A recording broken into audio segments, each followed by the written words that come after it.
गुरु ब्रह्मा गुरु विष्णु गुरुदेव महेश्वर गुरु साक्षात् परम ब्रह्म तस्मै श्री गुरुवे नमः। ओम नमो ब्रह्म दिव्यो ब्रह्म विद्या संप्रदाय कृतभ्यो वंशसिद्धो महद्भ्यो नमो गुरुभ्यः सर्वपल्लवरहित प्रज्ञान घनः प्रगद्धो ब्रह्मे वामस्मि। ओम नारायणं पद्मं वशिष्ठं शक्तिं च तत्पुत्रं पराशरं च व्यासं शिवं गौड़पदं महान्तं गुरुमथा शिष्यं श्रीशंकराचार्यमथा पादं च हस्तामलकं शिष्यं तम तोटकम वर्तिकान गुरु संतो मानुतस्मि।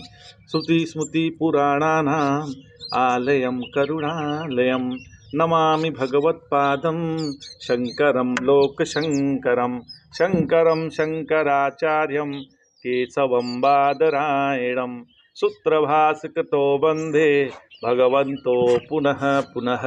ईश्वरो गुरुरात्मेति मूर्तिभेद विभागिने व्योमवप्ताय देहाय दक्षिणामूर्तये नमः। ओम श्री गुरुभ्यो नमः।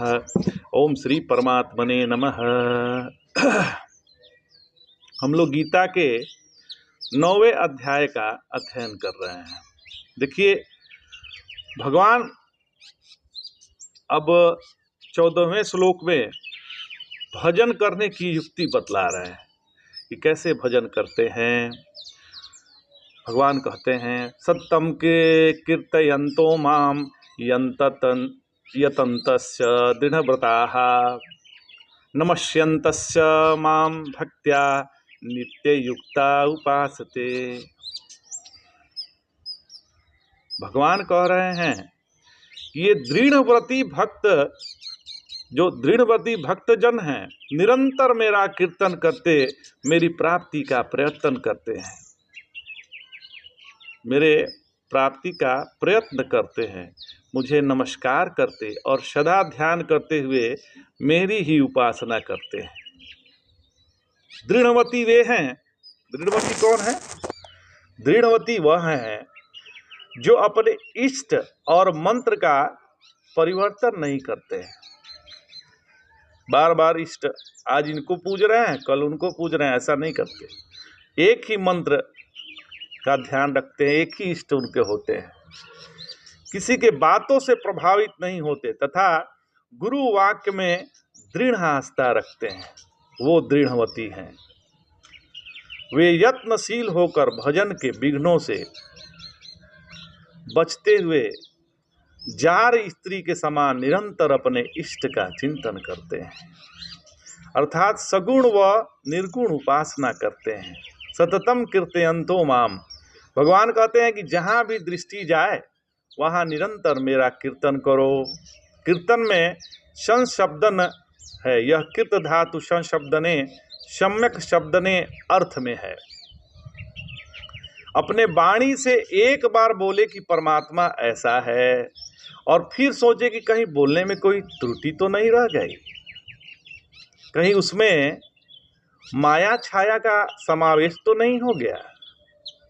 ब्रह्म के लक्षण का संशब्दन करें, आत्मा के लक्षण का संशब्दन करें। भगवान के स्वरूप का संकीर्तन है। स्वभाव का संकीर्तन शरणागत लोग करते हैं और गुणों का संकीर्तन ध्यानी लोग करते हैं, और रूप एवं लीला का संकीर्तन प्रेमी लोग करते हैं। संकीर्तनम भगवतो गुणकर्मणाम नाम म्राम्र। संसार के जो आदर्श प्रेमी या समाज सेवी होते हैं वे कहते हैं कि देखो भगवान किस प्रकार अपने पिता की आज्ञा मानते हैं, माता का आदर करते हैं, तो संकीर्तन सबका होता है। यंतस्य, भगवान बोले कि जबानी जमा खर्च नहीं, प्रयत्न भी करो, साधन भी करो। यह नहीं कि एक दिन किया और दूसरे दिन नहीं किया, ऐसा नहीं होगा। दृढ़ व्रता, अपने व्रत का पक्का होना चाहिए। हारे हुए लोग कह देते हैं कि परमात्मा कहाँ है, परमात्मा कहाँ है। हारे हुए लोग कहते हैं, आओ ऐसे ही कथा वार्ता करके अपने जीवन का निर्वाह करते हैं। वे कथा वार्ता करके हार गए हैं महाराज। परमात्मा को ढूंढने के लिए कोई तकलीफ उठानी उनके लिए मुश्किल है। नमस्त्यंस माम भक्त्या, भगवान ने कहा नमस्यन्तस्य माम भक्त्या। मनुष्य को बड़ा होने की ऐसी हविस होती है कि वह किसी के सामने झुकना नहीं चाहता। वह कहता है कि क्या हम तुम ते कुछ घाट, लेकिन भगवान कहते हैं कि प्रेम पूर्वक नमस बन जाओ। नमः नमः नमः नमांसी। अरे दिन भर में 3 बार ही संध्या वंदन ही नहीं, दिन भर में त्रिकाल संध्या ही नहीं, 24 के 24 घंटे लगातार अनवरत भगवान का स्मरण चलता रहे। अभी हमारा गायत्री का 4 पुरस्चरण संपन्न हुआ था। महाशिवरात्रि पे गुरुदेव के दर्शन के लिए गए थे, तो श्री गुरुदेव ने कहा कि देखो अभी 4 से नहीं होगा, 20 और पुरस्चरण करो तो 24 पुरस्चरण हो जाएगा। तो हमने कहा कि कैसे होगा गुरुदेव, उम्र शरीर की उम्र तो 42 वर्ष है। तो बोले कि 4 पहर का अभिषेक तो तुम करोगे। आज महाशिवरात्रि में 4 बार अभिषेक होगा रात्रि पर्यंत। शिव जी से प्रार्थना करना, हो जाएगा। तो यहाँ कह रहे हैं कि केवल 3 काल की संध्या जो है से काम नहीं चलेगा महाराज। 24 घंटे के 24 घंटे लगातार अनवरत भगवान का स्मरण चलता रहे। अभी कई लोग हमसे कहते हैं कि महाराज आप तो गृहस्थ आश्रम में हैं और इतना कैसे कर लेते हैं। अभी ये कोई कहने की बात है, कर लेते हैं, यह हमारी आवश्यकता है। हम क्या कर लेते हैं, ये करना ही चाहिए। ऐसा जब सोच के चलेंगे तो हो जाएगा। तो हम स्वयं नमस्यति नम इवाचरति, नमस्कार बन जाए महाराज। वैष्णव शास्त्र में नमस्कार मतलब यह लिखा है कि नमे इति नमः, मेरा कुछ नहीं है, जो कुछ भी है सो तेरा। मेरा कुछ भी नहीं है, यह विरक्त नमस्कार हुआ। और जो कुछ है सो तेरा, यह वैष्णव नमस्कार हुआ। वैष्णव कहते हैं कि ये सब तेरा ही है भगवान, मेरा तो कुछ नहीं है।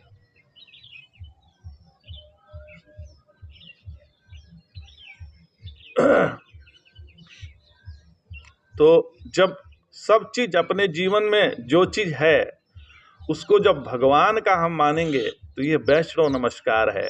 केवल स्वस्वत्व निवृत्ति ही विरक्तों का नमस्कार है।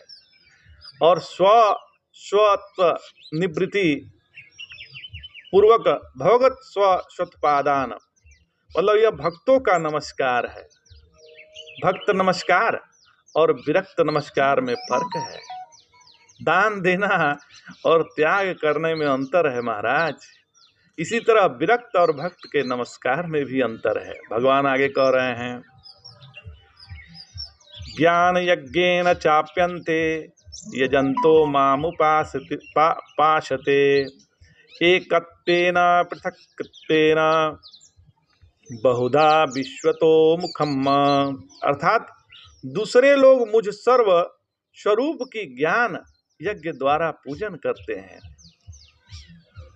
दूसरे लोग मुझ सर्व स्वरूप की, सब स्वरूपों में तो मैं ही हूँ, तो उसको ज्ञान यज्ञ द्वारा पूजन करते हुए एकत्व भाव से उपासना करते हैं। और कोई भेद दृष्टि से भी हमें उपासना करते हैं। कोई ज्ञान यज्ञ के द्वारा आत्मा अनात्मा का विवेक करके अनात्मा को त्याग कर आत्माकार वृत्ति करते हैं महाराज। और कोई मुझ अनंत स्वरूप को एक सत्ता में लाकर अभेद भाव अहम ग्रह उपासना करते हैं। और कोई राम कृष्ण दुर्गा आदि विभिन्न रूपों में मेरी प्रतीकोपासना करते हैं। इसी प्रकार साकार निराकार आदि अनेकों भावना से मेरी ही उपासना होती है। अब नारायण ज्ञान यज्ञ क्या है, तो इस पर भागवत में बड़ा विचार किया गया है। वहाँ कहा गया है कि और सब कर्म तो यज्ञ है किंतु भागवत ज्ञान यज्ञ है।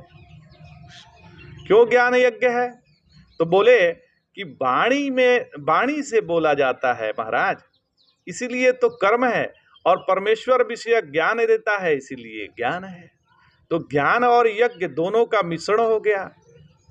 वाक से उच्चारण कर्म है, और हाथ से श्रुआ लेकर आहुति देना कर्म है, और परमेश्वर वाणी से मंत्रोच्चारण भी कर्म है, परंतु वहां ईश्वर के एकत्व का ज्ञान नहीं है।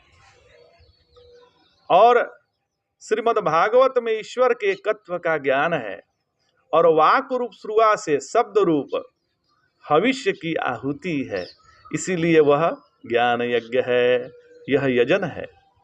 एकत्वेन पृथकत्वेन बहुधा विश्वतो मुखम। एकत्वेन माने ईश्वरत्वेन, एक ईश्वर है जगत का कारण, उसका यजन करो।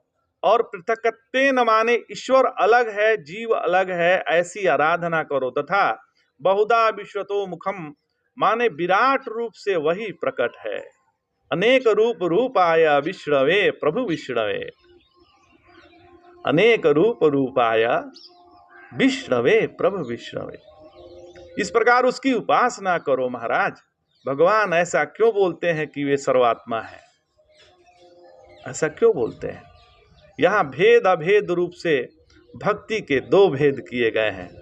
अगले श्लोक में भगवान एकत्वेन और पृथकत्वेन कहकर यह दिखलाते हैं कि यज्ञ के सभी अंग मेरे ही स्वरूप हैं, अतः सर्वरूप में मेरी ही उपासना होती है महाराज। भगवान कहते हैं अहम क्रतुरहम यज्ञः स्वधाम स्वधाहमहमौषधम मंत्रोहमहमेवाज्य महम अग्निरहम हुतम। अर्थात क्रतु श्रोत्रकम मैं हूँ, यज्ञ मतलब स्मार्त पंच यज्ञादि मैं ही हूँ, स्वधा पितरों के लिए हवन किया अन्न मैं ही हूँ, औषधि भी मैं हूँ, मंत्र भी मैं हूँ, और घृत भी मैं हूँ, अग्नि भी मैं हूँ, आहुति भी मैं हूँ। इस प्रकार संपूर्ण चराचर मेरा ही स्वरूप है। अर्जुन, कितनी सुंदर बात भगवान ने बता दी महाराज। अहम क्रतु माने जो यज्ञ संकल्प पूर्वक किया जाता है। एक प्रकार से क्रतु जो है वह मुख्य यज्ञ की विकृति ही है। यज्ञ दो प्रकार के होते हैं, एक प्रकृति, दूसरा विकृति। तो जो विकृति रूप यज्ञ आदि है, मैं यज्ञ हूं।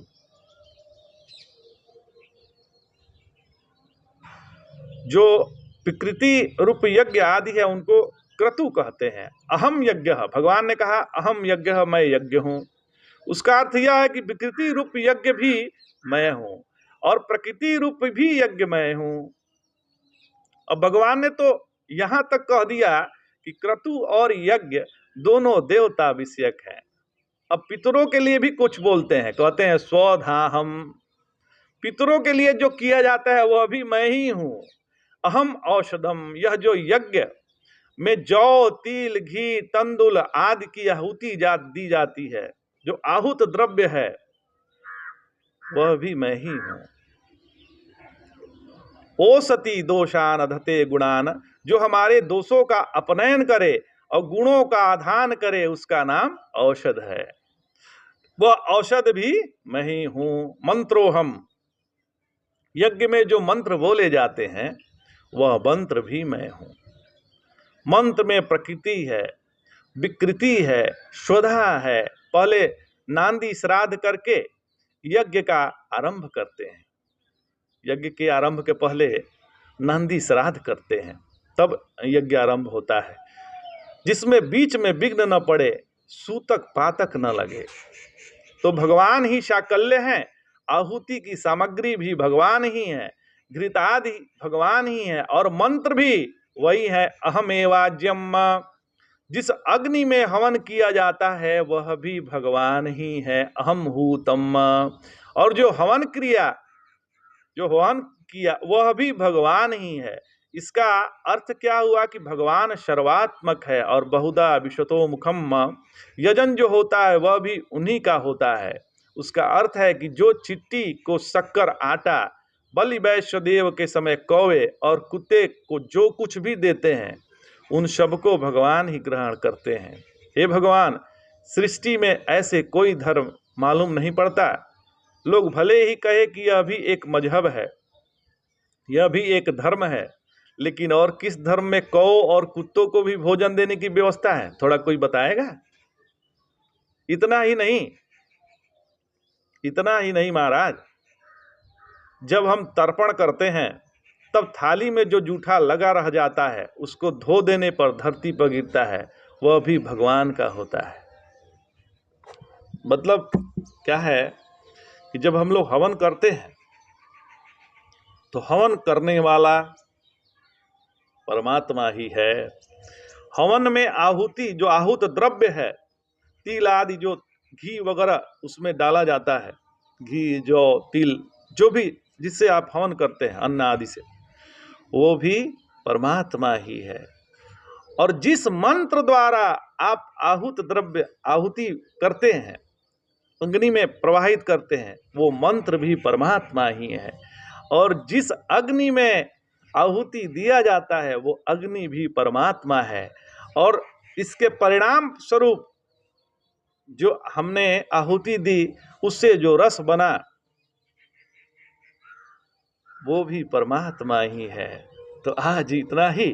जय जय शंकर, हर हर शंकर, नमामि शंकर, भजामि शंकर, जय जय शंकर।